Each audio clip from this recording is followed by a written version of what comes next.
Hi friends, welcome to Jyotsna official. నేను మీ జ్యోత్స్నని. ముందుగా అందరికీ వసంత పంచమి శుభాకాంక్షలండి. ఈరోజు వసంత పంచమి సందర్భంగా నేను ఇంట్లోనే పిల్లల చేత ఇలా పూజ అయితే చేపిస్తున్నాను. అందరికీ గుడికి వెళ్ళే వీలు ఉండదు కదండి, అలాంటప్పుడు ఇంట్లో పిల్లల చేత ఇలా పూజను అయితే చేయించాలి. ఇంకా దేవుడి దగ్గర క్లీన్ చేసేసి ఉంచాను అనమాట. ఇంకా పిల్లలే అలంకరించారు. ఇలా పూలతోటి దేవుడిని పిల్లలు అలంకరించారు. ఇంకప్పుడు పూజను అయితే చేస్తున్నారు. ఇంకా ఇలా అయితే పిల్లలు పూజ స్టార్ట్ చేశారండి. ముందుగా ఇలా దీపారాధన చేసేసారు. ఇంకా ధూపం కూడా చూపిస్తున్నారు అమ్మవారికి. ఈరోజు ముఖ్యంగా మనం సరస్వతి అమ్మవారి పూజ అయితే చేసుకోవాలి. ఈ పూజ అనేది చిన్నపిల్లలే కాదండి, పెద్ద పిల్లలు కూడా చేసుకోవచ్చు. ఏదైనా కాంపిటేటివ్ ఎగ్జామ్ రాసేవాళ్ళు, ఎగ్జామ్కి వెళ్ళే ముందు ఇలా అందరూ కూడా, పెద్ద పిల్లలు కూడా మనం వసంత పంచమి రోజు గుడికి వెళ్ళి కానీ ఇంట్లో కానీ ఇలా పూజను అయితే చేసుకోవాలి. ఈరోజు ముఖ్యంగా మనం ఇట్లా బియ్యం తీసుకుని బియ్యంలో ఓం సరస్వతి నమః అని రాయాలి.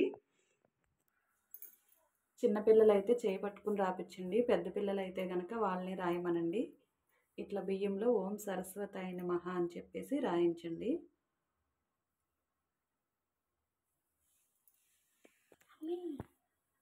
ఇంట్లో ఎంతమంది పిల్లలు ఉంటే అంతమంది పిల్లల చేత కూడా ఇట్లా బియ్యంలో ఓం సరస్వతి నమః అని చెప్పి రాయించండి.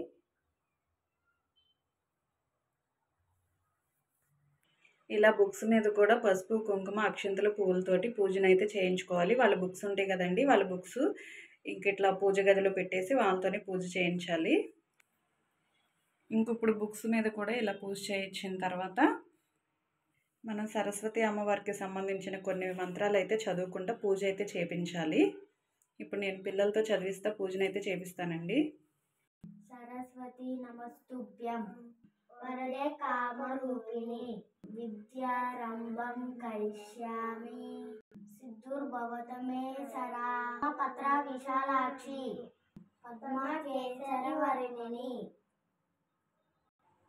విద్యం పద్మాలయం దేవి సామం పాదు సరస్వతి మాణిక్యవేణముపలాలయంతి మతారలస మంజులత మహేంద్ర నేనతాతి కోమలాంది మాతంగ కన్యా మనసాస్వరామి చతుర్భుజే కంద్ర కళావంశే కుచోన్నతే కుమరాడసురే కండ్రే కుశాల మహావతి నమస్తే నమస్తే నమస్తే జగదేక మాత సరస్వతి నమః నమస్తుభ్యం వందే కామని కామరూపిణి. ఇంకా ఇలా కొన్ని మంత్రాలు కూడా చదివించానండి. ఇలా మంత్రాలు అయితే చదివించిన తర్వాత ఇంకా వాళ్ళ అమ్మవారికి అయితే దండం పెట్టుకుంటున్నారు. బాగా చదువుకోవాలనేసి ఇంకా ఇట్లా దండం పెట్టుకుంటున్నారు. ఇప్పుడు హారతి కూడా ఇప్పించేస్తాను. ఇట్లా పిల్లలే హారతి కూడా ఇచ్చేస్తున్నారు అమ్మవారికి. ఇంకా పూజ అయితే ఇలా చేసేసారు. పిల్లలు చక్కగా పూజ చేసుకున్నారు ఈరోజు. ఇంకా వాళ్ళు కూడా ఇలా హారతి అయితే తీసుకుంటున్నారు. ఇంకా బాగా చదువుకోవాలని చెప్పి పెద్ద బాబు నందన్ స్వరూపు ఇలా అమ్మవారికి దండం పెట్టేసుకున్నాడు. ఇంకా చిన్నబాబు కుశల్ కుమార్ కూడా బాగా చదువుకోవాలని ఇంకా ఇట్లా దండం అయితే పెట్టేసుకున్నాడు. వసంత పంచమి పూజని మేమైతే ఇలా చేసుకున్నామండి. పిల్లలతో నేనైతే ఇలా చేయించాను. మీ ఇంట్లో ఎలా పూజ చేసుకున్నారో మాకు కామెంట్ చేయండి. ఈ వీడియో నచ్చినట్లయితే లైక్ చేయండి, షేర్ చేయండి, అలాగే మా ఛానల్ని సబ్స్క్రైబ్ చేయండి. Bye friends.